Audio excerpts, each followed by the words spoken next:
ஆண்டவராக இயேசு கிறிஸ்துவின் நாமத்தில் என் அன்பின் வாழ்த்துக்கள். இந்த காலை வேளையில் உங்களை சந்திப்பதில் நான் மகிழ்ச்சி அடைகிறேன். இன்றைக்கு நம்முடைய தியானத்திற்காக நாம் தெரிந்து கொள்கிற வேத வசனம் எபிரேயர் நிருபம் 4வது அதிகாரம் 13வது வசனம். அவருடைய பார்வைக்கு மறைவான சிருஷ்டி ஒன்றுமில்லை, சகலமும் அவருடைய கண்களுக்கு முன்பாக நிர்வாணமும் வெளியரங்கமுமாய் இருக்கிறது, அவருக்கே நாம் கணக்கு ஒப்புவிக்க வேண்டும். அவருடைய பார்வைக்கு மறைவாய் ஒன்றுமில்லை. நம்முடைய ஆண்டவருடைய பார்வைக்கு மறைவானது ஒன்றுமில்லை.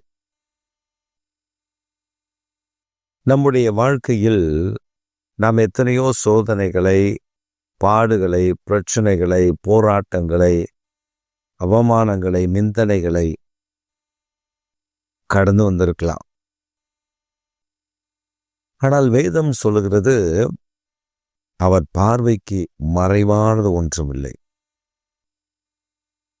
நமக்கு மற்றவர்கள் அநீதி செய்திருக்கலாம், மற்றவர்கள் நமக்கு விரோதமாய் துர்க்காரியங்களை நடப்பித்திருக்கலாம், துன்மார்க்கர்கள் நமக்கு விரோதமாய் துன்மார்க்கமான காரியங்களை செய்திருக்கலாம்.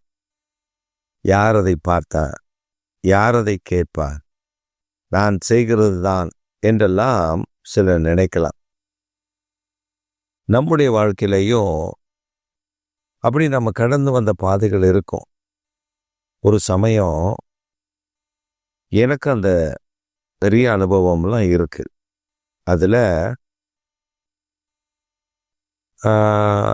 திருமணமாகி நானும் என் மனைவியும்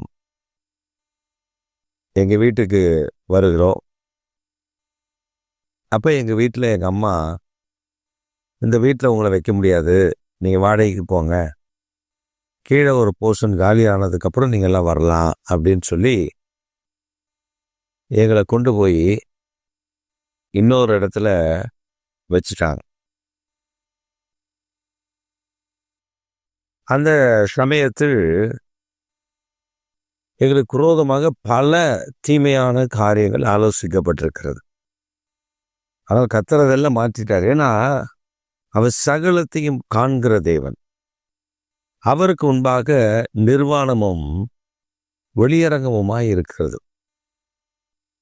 அவருக்கு மறைவானது ஒன்றும் இல்லை. நாம கணக்கு ஒப்புவிக்கணும்.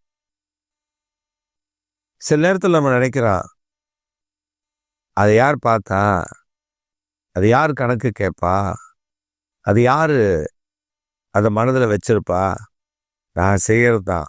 நாம் பாவம் செய்யும் பொழுதும் அப்படித்தான், மற்றவர்களுக்கு விரோதமாக எழும்பும் போதும் அப்படித்தான், சில சொத்துக்களை அபகரிக்கும் பொழுதும் அப்படித்தான். இப்படி நமக்கு விரோதமாக தீமை செய்கிற ஒரு கூட்டம் இருக்கத்தான் செய்யும். ஆனால் நாம் நம்முடைய எண்ணங்களில் என்ன இருக்குன்னா, இதை ஆண்டவர் கவனிக்கல, இதை ஆண்டவர் கேட்கல அப்படின்னு நம்ம நினைச்சிருவோம். இல்லை, கர்த்தர் கவனிக்கிறார், கர்த்தர் கேட்கிறார். சமீபத்தில் ஒரு சகோதரி அவருடைய வாழ்க்கை கதையை, அவர் வாழ்க்கையில் கடந்து வந்த பாதைகளை சொன்னார்கள். அந்த வாழ்க்கையில் கடந்து வந்த பாதைகள் ஒரு வேதனையான சம்பவம் என்னவென்றால், அவனுடைய முற்பிதாக்கள், அந்த சகோதரியுடைய தாத்தா பாட்டி, அவர்கள் அந்த தாத்தா பாட்டி வாலிபர்களாக இருந்த நாட்களில் அந்த அந்த காலகட்டங்கள் கிட்டத்தட்ட இப்போ அவங்களுக்கு, அந்த சகோதரிக்கு ஒரு 50 வயசு. அதுலேருந்து அப்படியே கணக்கு பண்ணுங்களேன், கிட்டத்தட்ட ஒரு 100 வருஷத்துக்கு முந்தி நடந்த சில சம்பவங்கள்.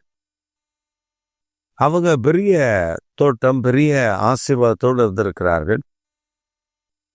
அங்கே வந்த பெண்கள் இடத்தில் தவறாய் நடக்கிறது. சில பெண்கள் ஒத்து வரலைன்னா தவறாய் நடந்து கொலை செய்து விடுவது, இதெல்லாம் அந்த நாட்களில் நடந்திருக்கு. அப்ப அந்த சாபம் அவர்களை தலைமுறையாக தொடர்ந்து இருக்கிறது. இப்ப இவங்க 2வது தலைமுறை. அவங்க சொல்றாங்க, அவர்கள் செய்த பாவத்தை, அவர்கள் செய்த அக்கிரமத்தை, அவர்கள் செய்த சகல காரியங்களும் அது வம்ச வழியாக வந்து கொண்டே இருக்கிறது. என்னுடைய 2வது தலைமுறை, நான் 2வது தலைமுறை, எனக்கும் அந்த பாதிப்பு இருக்கிறது. அப்ப நான் இன்னும் சரியான ரட்சிப்புக்குள்ள இல்லாத காலம். இப்பதான் சத்தியத்துக்குள்ள வளர்ந்து வருகிறேன். அப்படி நான் சத்தியத்துக்குள்ள வளர்ந்து வரும் பொழுது சமீபத்தில் சில இரவுகளில் ஆவியானவர் என்னை எழுப்புகிறார். என் தேவன் என்னை எழுப்பி சில பெயர்களை எனக்கு சொல்லுகிறார். அவர்கள் செய்த பாவத்தின் தண்டனை உனக்கு வராதபடி காத்து ஜெபம் பண்ணு. அவர்கள் பெயர் இவங்க சொல்றாங்க. அந்த ஆளுடைய பெயர்லாம் எனக்கு தெரியாது. எங்க தாத்தாவுடைய பேரு, எங்க பாட்டியுடைய பேரு தெரியாது, எங்க மாமா எங்க அத்தையோட பேர் எனக்கு தெரியாது. ஆனால் ஆண்டவர் அந்த பெயர்களை ஞாபகப்படுத்தி, அந்த பெயர்களை எப்பயோ ஒரு காலகட்டத்தில் நான் கேட்டிருக்கலாம், நான் மறந்து போனேன். ஆனால் ஆண்டவர் அதை ஞாபகப்படுத்தி, he remember the sin of his fourth generation, forefathers sins.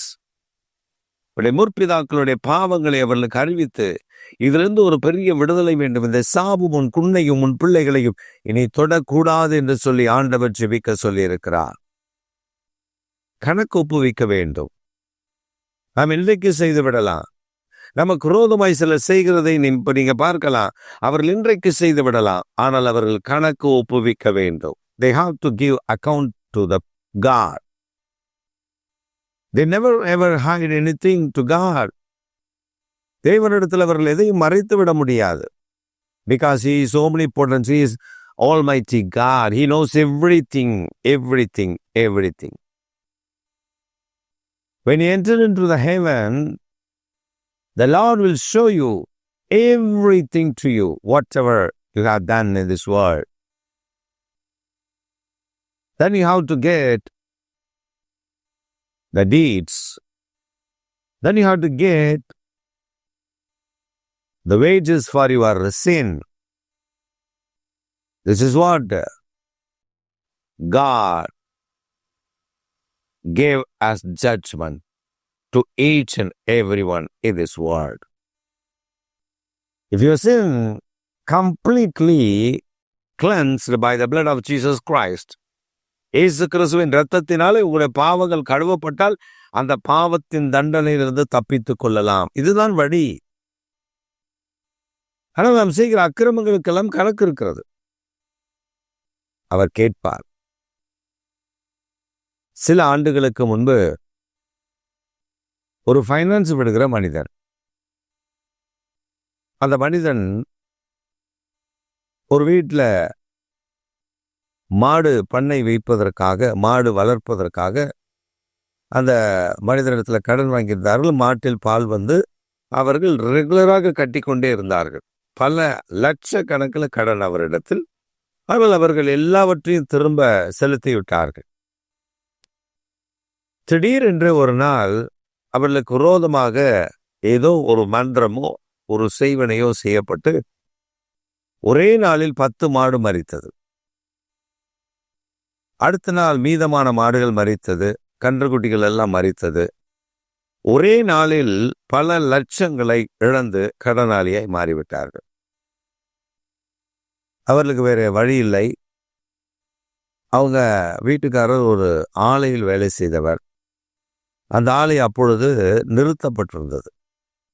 அந்த ஆலை ஓடவில்லை, சம்பளமும் கிடைக்கவில்லை, ஸ்ட்ரைக்கில் இருக்கு. இப்போ என்ன செய்வது தெரியல. அந்த கடன் கொடுத்ததான அந்த மனிதன், அவர் அந்த நாட்களில் ஒரு புல்லட்டில் தான் வருவார். அவர் புல்லட் சத்தம் கேட்டாலே இவங்க கொலையெல்லாம் நடுங்குவாங்க, வேர்த்து விறுவிறுத்து என்ன கேட்பானோ. வந்தா அந்த வீட்டில் 2 பொம்பளை பிள்ளைங்க, பெண் பிள்ளைகள், ஒரு பையன். அவருடைய பார்வையெல்லாம் வித்தியாசமா இருக்கும். கூனிக்கு குறுகி நிற்பார்கள். வந்து பேசுகிற பேச்சு பயப்படுவார்கள், என்ன நடக்குமோ அப்படின்னு.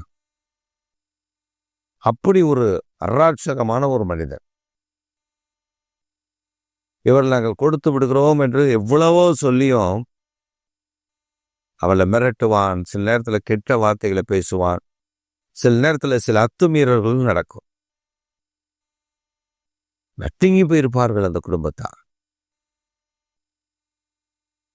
அப்பொழுது அவர்களுக்கு வேற வாழ்வாதாரம் அவர்களுக்கு தெரியாது. அதனால அவங்க என்ன பண்ணாங்கன்னா, இந்த ஒயர்ல பேக் செஞ்சு அந்த கூடைகள் செய்து அதை வியாபாரம் செய்ய ஆரம்பித்தார்கள். ஒவ்வொரு கூடையும் 200 ரூபா 150 ரூபாய்க்கு போகும். 2 விதமாய் செய்வார்கள். ஒன்று குரோஷா ஒயர் என்ற ஒரு ஒயர்லையும், இன்னொன்று சாதாரண இந்த பட்ட ஒயருக்கு அதுலேயும் செய்து ஒரு வியாபாரம் செய்வார். நல்ல வியாபாரம். அது அந்த மார்க்கெட் வீதியில் கொண்டு போய் அவர்கள் போட்டால் இவங்க பேக்னா நல்லா ஸ்ட்ராங்காக இருக்குன்னு சொல்லி நிறைய கஸ்டமர்ஸ் உங்கள் பேக் வந்தோடனே வாங்கிடுவாங்க. அப்போ இவங்களுக்கு நிறைய பேக் தேவைன்றதுனால நிறைய இடத்துல நிறைய பேருக்கு அதை ஆர்டர் கொடுத்து வாங்கி இவர்கள் பெரிய வியாபாரம் செய்ய ஆரம்பித்து விட்டார்கள். அதில் நல்ல வருமானத்தில் கடனை அடைக்க ஆரம்பிச்சிட்டாங்க. இதில் ஒரு கஸ்டமர் இவர்களுக்கு கிடைக்கிறாங்க.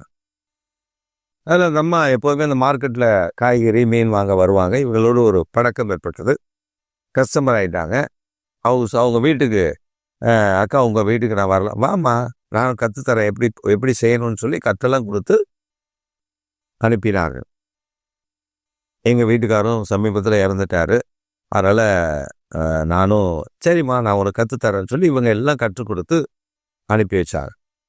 ஒரு நாள் அந்த அம்மா, அக்கா எங்கள் வீட்டுக்கு வரவே மாட்டேறீங்க அக்கா, வாங்கக்கா ஒரு நாள் எங்கள் வீட்டுக்கு அப்படின்னு. வரேம்மா நான் வரேன் அப்படின்னு சொல்லிட்டு இவங்க உற்சாகமாக அந்த வீட்டுக்கு போனால், இவங்க ஃபைனான்ஸில் எவங்கிட்ட கடன் வாங்கியிருந்தாங்களோ அந்த மனிதனுடைய ஃபோட்டோ பெருசாக மாட்டி மாலை மூட்டுது. இவங்க உள்ளே போன உடனே அவன் நெஞ்சில் கை வச்சுட்டு, ஐயோ இந்த கொலைபாதகனா அப்படின்ட்டார்.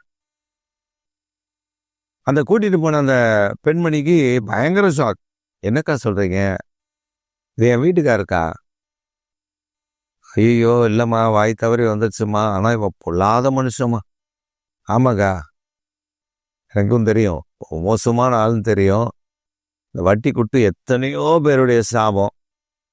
அதான் 2 மாதத்துக்கு முன்னாடி ஆக்சிடெண்ட்டில் இறந்து போனான். இந்த அம்மா வாய் தவறி, அப்பயும் இந்த அம்மா நிதானத்தில் இல்லை. அந்த அம்மா சொல்லிட்டாங்க, கடவுள் கொடுக்குற கூலி இது, அவன் கேட்பான்.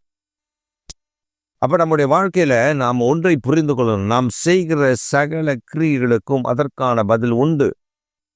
ஆனால் இயேசுவின் இரத்தத்தினால் கழுவப்படும் போது அந்த பாவத்தின் தண்டனையிலிருந்து நாம் தப்பித்து விட முடியும்.